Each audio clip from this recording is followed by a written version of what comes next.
తమిళనాడు లోక్సభ ఎన్నికలతో పాటు అసెంబ్లీ ఉప ఎన్నికల్లోనూ అన్నా డీఎంకేనే గెలుస్తుందన్నారు ఆ పార్టీ యువజన నేత సునీల్ రెడ్డి. అమ్మ రెండాకుల గుర్తే పార్టీకి శ్రీరామ రక్ష అంటున్నారు. పళనిసామి, పన్నీర్ సెల్వంలకు 40 ఏళ్ల రాజకీయ అనుభవం ఉందంటున్న సునీల్ రెడ్డి డీఎంకేలో అసలు నాయకులే లేరంటున్నారు. సంక్షేమ పథకాలే పార్టీని గెలిపిస్తాయంటున్న సునీల్ రెడ్డితో బుచ్చన్న ఫేస్ టు ఫేస్.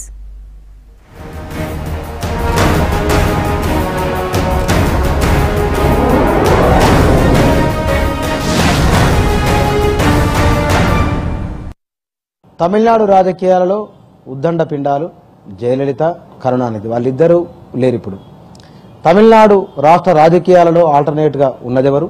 ప్రధానంగా అధికారంలో ఉన్న ఏఐడిఎంకేలో ఇద్దరు నాయకులు ఎడప్పాడి పళనిస్వామి, పన్నీర్ సెల్వం. వీళ్ళిద్దరికీ ప్రజామోదం ఎంత మేరకు ఉంది? లోక్సభ ఎన్నికల్లో ఏఐడిఎంకే ఎన్ని స్థానాలు సాధించబోతున్నది? పార్టీ పరిస్థితి ఎట్లా ఉన్నది? తమిళ రాజకీయాల గురించి, ప్రధానంగా ఏఐడిఎంకే పరిస్థితి గురించి తెలుసుకుందాం. ఈ వివరాలు మనకు చెప్పేందుకు ఏఐడిఎంకే యువజన విభాగం రాష్ట్ర నాయకులు సునీల్ రెడ్డి గారు మన దగ్గర ఉన్నారు. వారిని అడిగి వీటికి సంబంధించిన అన్ని వివరాలు తెలుసుకుందాం. సునీల్ రెడ్డి గారు నమస్కారం అండి. నమస్కారం. బాగున్నారా? బాగున్నాను. ఎట్లా సార్ తమిళనాడు రాజకీయాలు మిగతా రాజకీయ రాష్ట్రాల కంటే కొంచెం డిఫరెంట్ గా ఉంటాయి.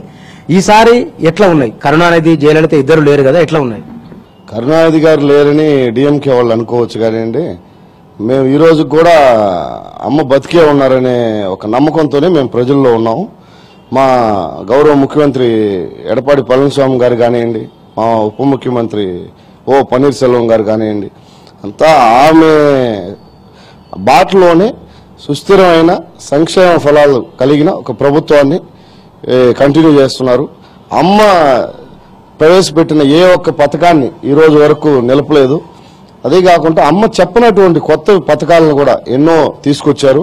దాంట్లో ముఖ్యంగా మహిళలకి స్కూటీ కానివ్వండి, అదే మాదిరిగా ఈ మొన్న పొంగల్కి ప్రతి కుటుంబానికి 1000 రూపాయలు ధన సహాయం కానివ్వండి, అదే మాదిరిగా ఫిబ్రవరిలో మళ్ళీ ఈ వర్షాభావంతో ఇబ్బంది పడుతున్నారని దాదాపు 1 కోటి కుటుంబాలకి 2000 రూపాయలు ఆర్థిక సహాయం అందించాలని ముఖ్యమంత్రి గారు పళనిస్వామి ప్రభుత్వం చేస్తుందండి. 2000 రూపాయలు ఫిబ్రవరిలో ముఖ్యమంత్రి గారు 1 కోటి కుటుంబాలకు ఒక్కో కుటుంబానికి 2000 లెక్కన అందించాలని అనౌన్స్ చేస్తే దాన్ని వీళ్ళు హైకోర్టుకు పోయి డిఎంకే వాళ్ళు పేదవాళ్ళకి చేరకూడదని స్టే తీసుకొని రావడం జరిగింది. కానీ ఇప్పుడు చాలా మంది అంటున్నది ఏఐడిఎంకేలో బలమైన నాయకులు లేరు కాబట్టి డిఎంకే ఆల్టర్నేట్ అవుతుందా తమిళనాడులో ఒక చర్చ కూడా ఉంది. ఏడీఎంకేలో బలమైన నాయకులు లేరని మీరు అంటున్నారు. డిఎంకేలో అసలు నాయకులే లేరు. మాకు బ్రహ్మాండమైన దాదాపు ఒక్కొక్కరికి 40 సంవత్సరాల రాజకీయ అనుభవం కలిగిన ఉద్దండులు మా ఓపీఎస్ గారు, ఈపీఎస్ గారు ఇద్దరు కూడా. అదే మరి ఇంకొక ముఖ్యమైన విషయం, వీళ్ళు గ్రామ స్థాయి నుంచి వచ్చారు. వీళ్ళేమి బెంచ్ కారుల్లోనో పెద్ద పెద్ద భవంతుల్లోంచి రాలి. అందువల్ల సాధారణ ప్రజల కష్టాలు వాళ్ళిద్దరికీ తెలుసు. ఒకరు ఎడప్పాడి పళనిస్వామి గారు సాధారణ ఒక రైతు, అదే మరి ఓపీఎస్ గారు ఒక టీ కొట్టు పెట్టుకున్న స్థాయి నుంచి ఈరోజు ఈ స్థాయి వరకు చేరగలిగారు. అంటే వాళ్ళు ఎంత కృషి లేకపోతే, ఎటువంటి వెనకాల నుంచి సపోర్ట్ లేకపోయినా కూడా ఈ స్థాయికి చేరారంటేనే సొంత కృషితో చేరారు.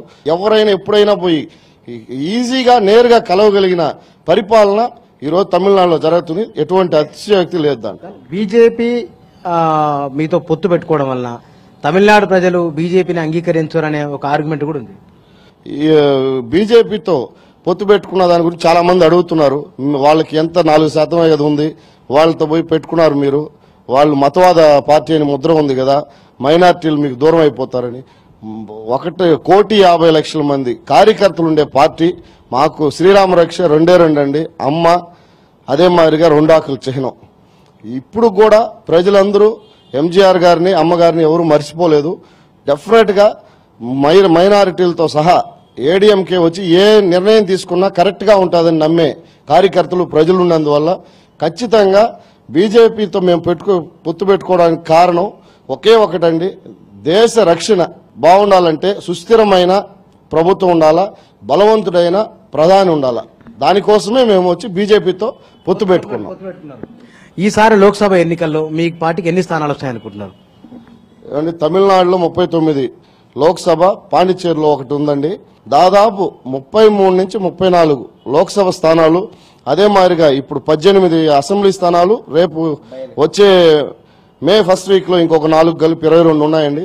22 శాసనసభ స్థానాల్లో కూడా దాదాపు 18-19 శాసనసభ స్థానాలు మేము కైవసం చేసుకోబోతున్నాం. దాన్ని మీరు మే 23వ తేదీ తర్వాత తెలుసుకుంటారు. డిఎంకే రాహుల్ గాంధీ కాంగ్రెస్ పార్టీ పొత్తుకు ఎక్కువ సానుకూలత ఉంది, కాంగ్రెస్ పార్టీని ఇక్కడ వాళ్ళు ఆహ్వానిస్తున్నారనేది కూడా ఉంది. ఏమండి, దీని గురించి ముఖ్యంగా లాస్ట్ టైము మోడీ గారు ప్రభుత్వం రావడానికి కూడా కారణం యువతరం. ఈసారి కూడా యువతరం అంతా రాహుల్ గాంధీని, స్టాలిన్ కానివ్వండి, ఆ పక్క చూస్తే చంద్రబాబు నాయుడు గారు, మమతా బెనర్జీ, దేవగౌడ్ గారు, ఇట్లాంటి వాళ్ళందరినీ చూసి నవ్వుకుంటున్నారు. ఎందుకంటే వీళ్ళ మధ్య ఒక భావ సారూప్యత లేని ఒక కూటమి ఇది.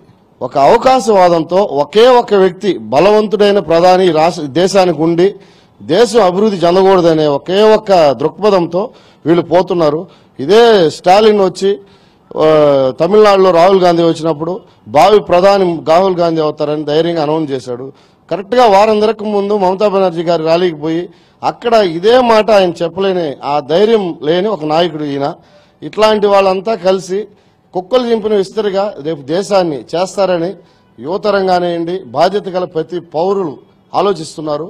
అదే మాదిరిగా వీళ్ళు చెప్పిన హామీలు ఏవి నమ్మశక్యం కానివని చెప్పి ప్రజలు నిర్ణయించుకున్నారు.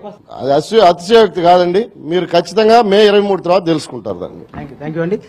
తమిళనాడు రాజకీయాలలో ఏఐడిఎంకే బలంగా ఉందని, లోక్సభ స్థానాలు, అసెంబ్లీకి జరుగుతున్న ఉప ఎన్నికల్లో కూడా అత్యధిక స్థానాలు తమ పార్టీ గెలుచుకుంటుందనే ధీమా వ్యక్తం చేస్తున్నారు సునీల్ రెడ్డి గారు.